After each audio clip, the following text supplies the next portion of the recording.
Ela foi eleita para o seu segundo mandato na Assembleia Legislativa e também foi vereadora em Porto Alegre por 5 mandatos consecutivos. Em Porto Alegre também presidiu a Câmara de Vereadores. Aqui na Assembleia preside a Comissão de Educação, Cultura, Desporto, Ciência e Tecnologia. Nós hoje recebemos aqui no programa Perfil Parlamentar a deputada Sofia Cavedon, do Partido dos Trabalhadores.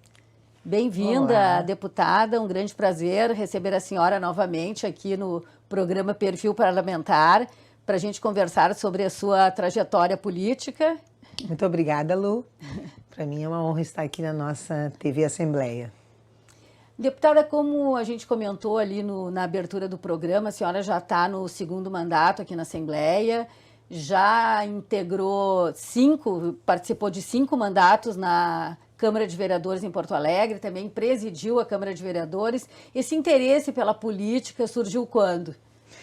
Olha, da inquietude que eu trouxe de Veranópolis, né, da cidade do interior, uma inquietude produzida muito nas reflexões da Igreja Católica, nos grupos de jovens cristãos, onde eu participava mais intensamente. Me formei professora lá e vim estudar na URGS. Então, essa inquietude encontrei respostas aqui, começando a minha vida profissional, né? Não foi movimento estudantil. Foi como professora formada, eu assumo aqui turmas no Colégio Sévigné e começo a discutir. O Colégio Sévigné ele já tinha uma pedagogia avançada, né? Ele discutia Vygotsky, Piaget, Paulo Freire, né? Construtivismo, projetos de trabalho, um trabalho todo diferenciado daquela escola tradicional. E em seguida eu passo nas 2 redes, né? No concurso da rede municipal e estadual de ensino aqui em Porto Alegre, estudando na URGS Educação Física e morando na Casa Estudante 1 ano e meio. Na Casa de Estudante ali da João Pessoa? Não, na CURGS, na São Manuel, que era uma casa estudante feminina. Quando eu saí de lá, aí que ela se tornou mista. E a gente começou, e eu pego aqui a redemocratização, e pego aqui a vitória do governo Olívio em Porto Alegre, o debate do orçamento participativo. Então começo na rede municipal como professora e na rede estadual com aquela maior greve que houve. Então fui rapidamente assim colocada, uma guria do interior, diante de circunstâncias limites, né? De greves, de luta por plano de carreira em Porto Alegre, era o prefeito Colares, né?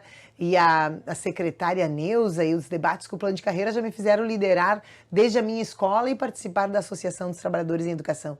Então, o movimento de professores, a luta por carreira, por salário e na sequência, a discussão da escola cidadã, através dos novos governos, e o orçamento participativo é que me fazem enxergar os projetos de mundo que estão em debate quando se faz política.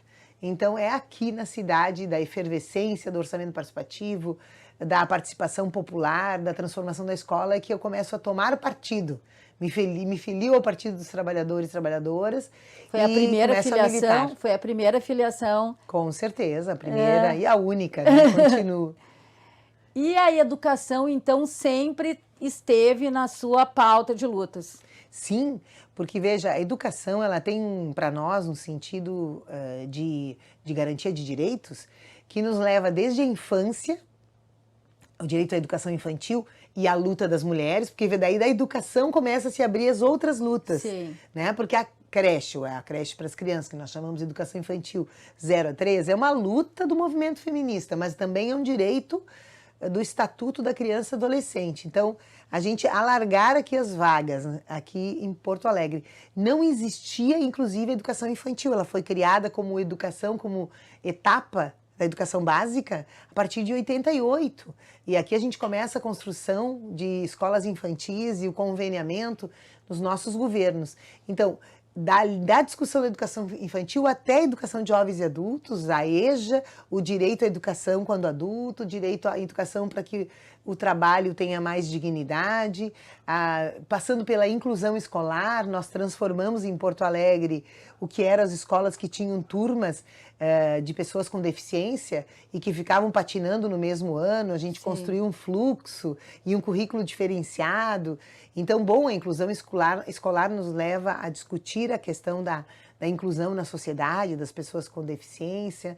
A questão da cultura, a cultura por dentro da escola me leva para o debate da cultura na cidade como política pública. Nós encharcamos as escolas com grupos de dança, grupos de música e artes plásticas, cênicas. Aliás, a gente transformou o currículo e passou a fazer concurso para cada uma das artes, assim como a gente também garantiu muita educação física. A gente tornou áreas, as linguagens e as diferentes línguas estrangeiras. Chegamos a garantir o francês aqui, o espanhol, o inglês. Tinha escola que ofereciam 3 línguas. Então, porque a gente entendia que a educação tinha que ser a melhor educação e a mais diversificada possível para dar conta das diferenças que tinham os nossos meninos. Então, sim, o direito à educação, a luta dos trabalhadores da educação, a disputa do orçamento.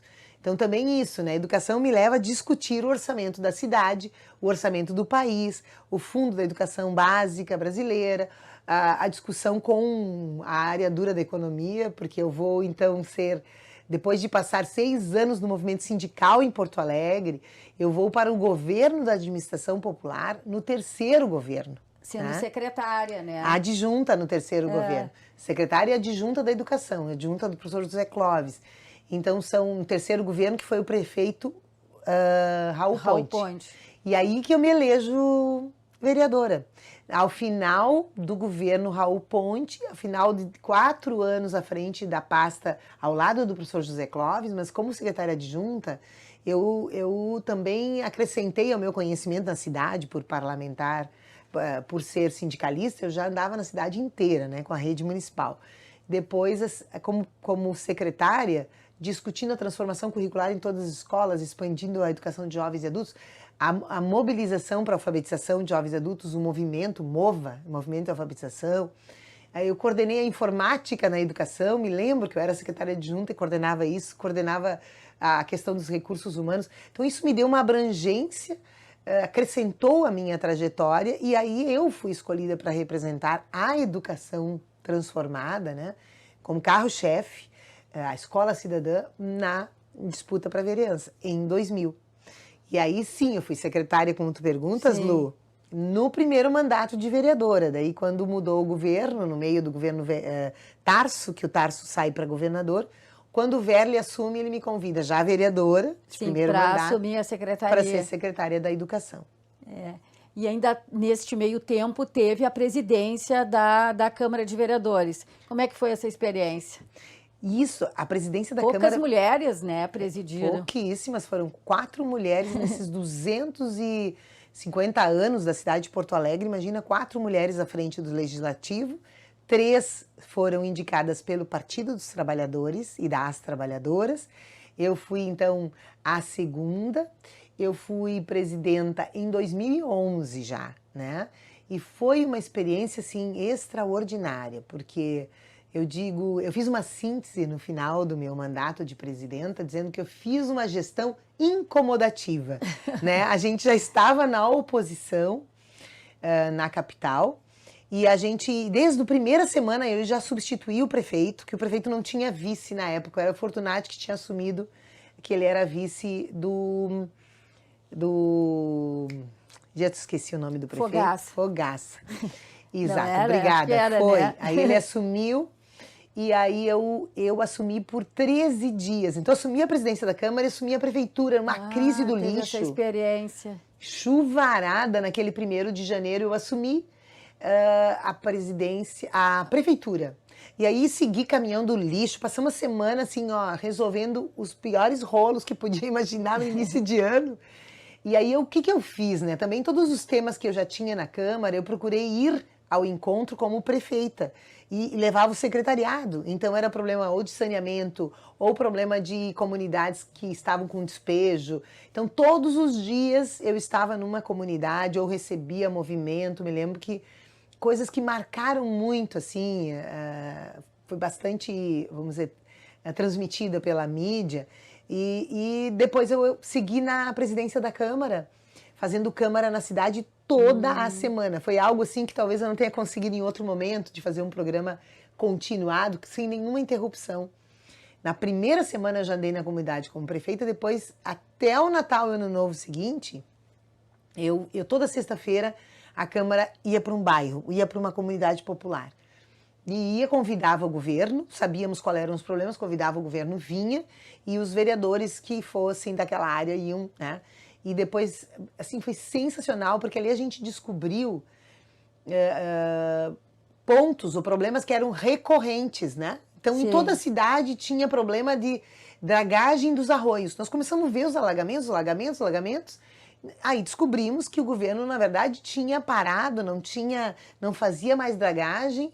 E aí acabou o governo se justificando, porque não tinha onde botar o lixo orgânico que tirava, o organismo vivo que tirava daqueles arroios, mas só que a cidade estava alagando, aquilo gerou um processo, um inquérito administrativo no Ministério Público, o governo teve que tomar atitudes depois. Eu dou esse exemplo, mas a gente conseguiu impactar em várias áreas, uma delas foi o transporte, porque a gente chegava também na periferia e nos diziam que o transporte estava terrível, que não estava atendendo a contento, e aí nós começamos a fazer o Câmara nos ônibus. Olha e aquele só que Câmara legal. nos ônibus, andava de ônibus a presidenta da Câmara, marcava, vinha a TV Câmara, acompanhava. Então a gente ia a determinado ponto para pegar o ônibus lá na vila, onde tinha gargalo. Então, claro, a gente ia, pegava o ônibus lá, descia depois algumas 10, 15, 20 paradas depois. Então os vereadores da região começaram a acompanhar, porque começou a dar impacto. E eu me lembro que foi muito importante, porque aí a gente andava no ônibus, pedia para as pessoas ligarem para o 118, na época era 118, que hoje é 156, para dizer, se fazer a queixa. Então a queixa aumentou bastante e a gente conseguiu fazer relatórios dizendo, olha, essa aqui é a empresa que é mais questionada, que é mais criticada, essa é mais elogiada. E na época a Carris era a que menos tinha queixa. E hoje a Carris está à venda, né? Vê, né? E acabou então, aquele processo fez com que o prefeito no ano seguinte, não só aquele, porque tinha as manifestações contra o aumento de passagem, que depois lá em 2013 vai ter aquele boom, né? Mas ali era 2011, lembra? E aí já tinha assim, lá em janeiro, fevereiro, chegavam os jovens lutando contra o aumento de passagem. E a gente conseguiu, então, este movimento da questionamento da passagem, o nosso movimento Câmara no ônibus, audiências públicas, nós conseguimos que a prefeitura acabasse fazendo pela primeira vez uma licitação. Não mudou muito porque ela manteve a lógica, né? Mas resultou em algumas mudanças importantes, né? Então foi um ano extraordinário, eu considero assim um ano muito forte, assim, eu senti muito forte o que é a diferença entre tu ser uma vereadora, mesmo que ativa, combativa, e ser presidente. Sim.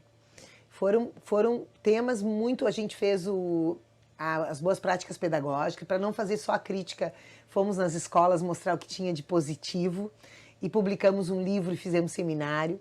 Eu publiquei o livro de 10 anos de leis e projetos da Câmara. Que eu fiz cada vereador de todas as áreas escolher o seu melhor projeto, 1 ou 2 de lei, para a gente valorizar a produção legislativa, né? Aí publicamos na Feira do Livro, fizemos um autógrafo lá. Eu tenho até hoje alguns livros desses, porque a gente no interior entregava...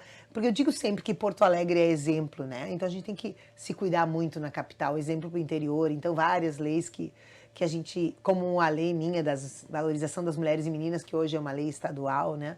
Que a gente... Poxa, a gente começa na capital e pode criar corpo no estado inteiro. Deputada, aproveitando esse assunto, a gente vai fazer uma pergunta que veio das redes sociais. A internauta Lúcia Veríssimo pergunta se a senhora, por acaso, pretende, assim, num futuro político, ser prefeita de Porto Alegre, por exemplo. Ah, que amor, a Lúcia. Sim, é nesse momento que nós estamos em debate desse tema, né? Já que a senhora já também teve essa experiência, né? Sim, já fui prefeita, né, 13 dias e acho extraordinário. E penso que eu poderia dar uma grande contribuição para essa cidade. Até por essa raiz toda, por esse tempo todo de vivência da cidade, né? Eu já, inclusive, o meu nome já é um nome que já foi indicado à executiva municipal do Partido dos Trabalhadores e Trabalhadoras pela corrente de opinião da qual eu participo, que é a Democracia Socialista.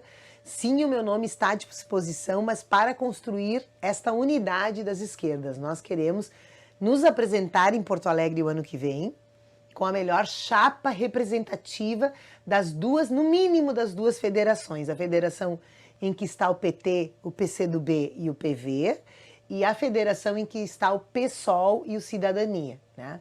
Então, esta é a intenção, para construir a unidade, a minha história, a minha energia, meu pertencimento já está à disposição. Ah, que bom. Legal. Deputada, aqui, continuando ainda no assunto da educação agora, Perfeito. a senhora, a gente preside a Comissão de Educação, é a segunda vez que preside, né? E uma das atividades que a comissão está envolvida, lançou, é o Observatório da Educação. Queria que a senhora falasse um pouquinho desse projeto para a gente. Claro. Então, eu estou muito contente. No meu primeiro mandato, eu consegui presidir por 2 anos a Comissão de Educação, Cultura, Desporto, Ciência e Tecnologia. E agora nós conseguimos construir novamente essa posição, que nos dá um espaço muito importante, né? A gente fez, entre as escutas temáticas e as audiências públicas, quase 40 atividades coletivas da comissão, né? E tivemos necessidade, sentimos necessidade de fazer esse monitoramento das obras escolares, porque o Observatório da Educação nós vamos fazer, que é o observatório que nós fizemos nos 2 primeiros anos, que junta que organiza numa série histórica de 10 anos os números da educação no estado, para a gente enxergar desde a valorização dos profissionais ao desempenho escolar, vamos dizer assim, né, o resultado. Agora, o monitoramento das obras é porque nós entramos o ano com uma crise muito grande e permanece dos espaços escolares. E a gente está fazendo, hoje monitoramos mais de 400 demandas escolares, estão na página da Assembleia Legislativa, né, no banner. Se a gente rola ali a página inicial, tem um banner que diz monitoramento das obras escolares. Fizemos isso porque no início de janeiro o governo criou uma nova priorização, a gente já vem acompanhando, né, esse problema das obras não é de agora, é do governo Leite, né?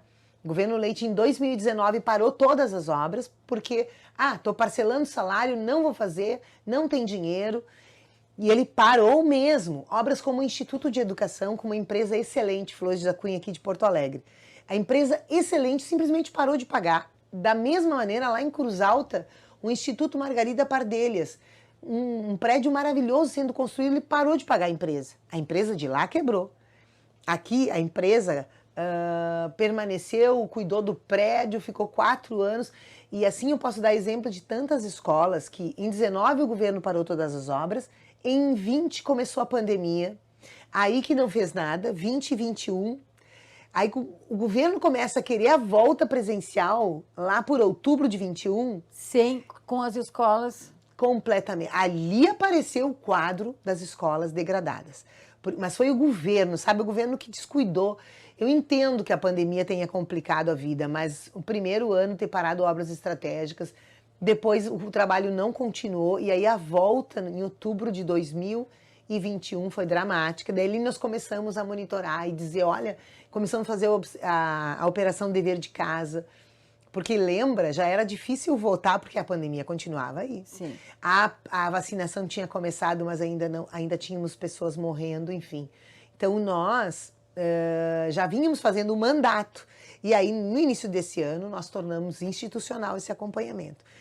E principalmente porque o governo, em fevereiro, sabendo dos problemas, tendo sido apontado na campanha, ele sabendo que esse era o principal gargalo, fora, claro, o descontentamento da toda a rede estadual por terem perdido carreira, ganhos de carreira, né? Carreira de 100, no último patamar de 100% em relação ao básico, passou para 30%, né?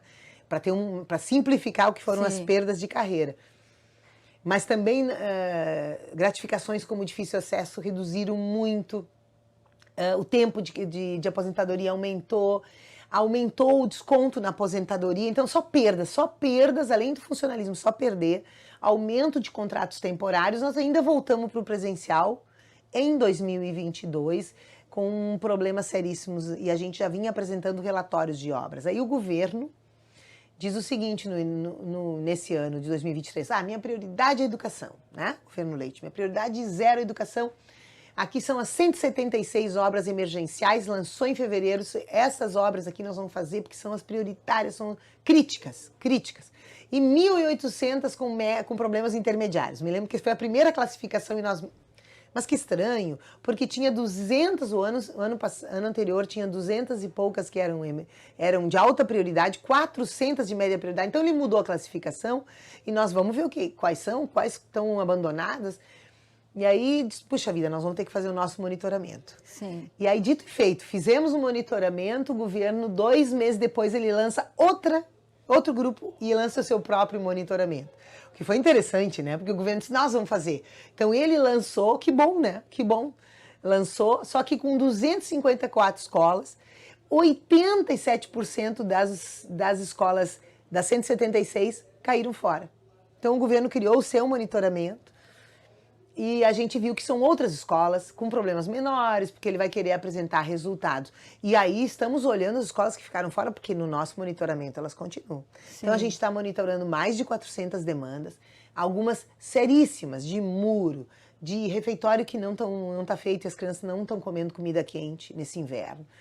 E a gente está, com esse trabalho, dando uma continuidade, porque o governo faz pirotecnia, ele muda, faz campanha, faz lance midiático. Inclusive, vi uma declaração da senhora quando teve a visita dessa comitiva da Assembleia, que foi no Ceará e em Pernambuco, né, visitar algumas experiências exitosas.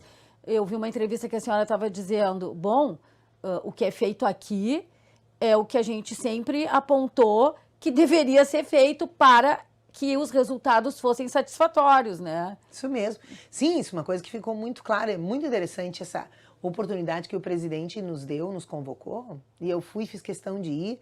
Porque, claro, hoje Ceará e Pernambuco são referências, Sobral em especial, porque eles estão com vamos dizer assim, com o maior número de escolas no top do IDEB, né? Do índice de avaliação da educação, que avalia, na verdade, é a prova de português e matemática, é a avaliação em larga escala que tem no Brasil, prova de português e matemática, com pontuação na reprovação e evasão.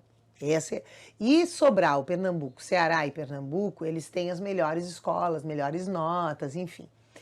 E tem coisas que lá a gente tem que copiar ou ressignificar, e tem outras que eu questionei mesmo lá, principalmente método pedagógico, método de alfabetização, não ter eleição de diretores, enfim. Mas estruturação física, né, condições de trabalho, coordenação de ações entre Estado e municípios. Busca ativa, né? Busca ativa, perfeito. Presença na escola, essa coisa de todos os alunos serem olhados todo dia. Então tem valores muito interessantes. Plano de carreira e salário dos professores. Lá eles trabalham com bonificação, né? Com meritocracia. Eles trabalham com bônus a mais. Se a escola fica com um valor de DEB alto, a diretora ganha um valor, os professores... Nós achamos que isso é complicado, mas eles, num processo, eles também têm bonificação para a pior escola. E a pior escola é adotada pela escola melhor. Mas que interessante. E daí a escola que está com piores índices, ela recebe um valor de recursos, mas ela tem que investir, não é para o salário dos professores, ela tem que investir nos processos de aprendizagem. E a escola que está melhor, ela vai adotar e vai assessorar. Porque são anos de caminhada, né? Não é ontem, hoje. Aqui, infelizmente, no Rio Grande do Sul é uma descontinuidade, um desmonte, né? Nós não temos um processo contínuo. As escolas, elas resistem, né? É impressionante. Porque há um desmonte, há uma descontinuidade, há uma retirada de direitos, um desestímulo. A gente teve que representar, eu tive que representar. Os professores são heróis, né? São heróis. São heróis e heroínas, exatamente. Porque em vez de receber apoio, eles recebem testes sem os insumos, sem as condições de trabalho. E tudo desemboca ali, né, na escola. Né? Tudo. Saúde mental agora. Exato. A juventude com tantos problemas mentais seríssimos. Nós fomos numa escola agora há pouco. E a diretora disse, por favor, eu tô com essa menina aqui que tá em casa, porque ela tá deprimida. E o posto não quer atender porque tem um problema de CPF. Então, tudo é escola. A escola sabe que essa menina precisa do apoio da saúde, para fazer uma janela, né? Então, assim, a gente trouxe de lá e trouxe para cá, e agora no segundo semestre a ideia é que a gente aprofunde, porque lá apareceu muito assim, com os deputados que foram, e são deputados de outras áreas, não são da educação, e deputados no campo mais à direita, né? E aí eles pegaram as coisas que eu critico lá. Eles disseram, olha, tem que municipalizar todas as escolas, porque aqui municipalizaram. E aí eu digo assim, bom, mas tem que ver o nosso processo aqui, né? É diferente o Rio Grande do Sul. O Rio Grande do Sul tem outra caminhada. Lá eles se vangloriam muito de que aqui não tem mais indicação política para diretor, de político para diretor de escola. Ora, cá para nós. Aqui nunca no Rio Grande do Sul nós tivemos político indicando o diretor de escola. Sim. Né? A gente tem um processo que vem gradativamente sendo processo de eleição, né? Agora temos retrocessos à vista, com algumas cidades estão tirando a eleição de diretores, enfim.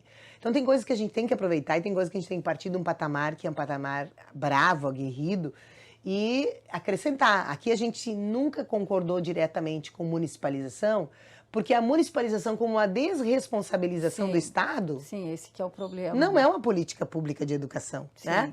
Eu vou me livrar, né? Então o governador ele fez o que agora? Fez um concurso.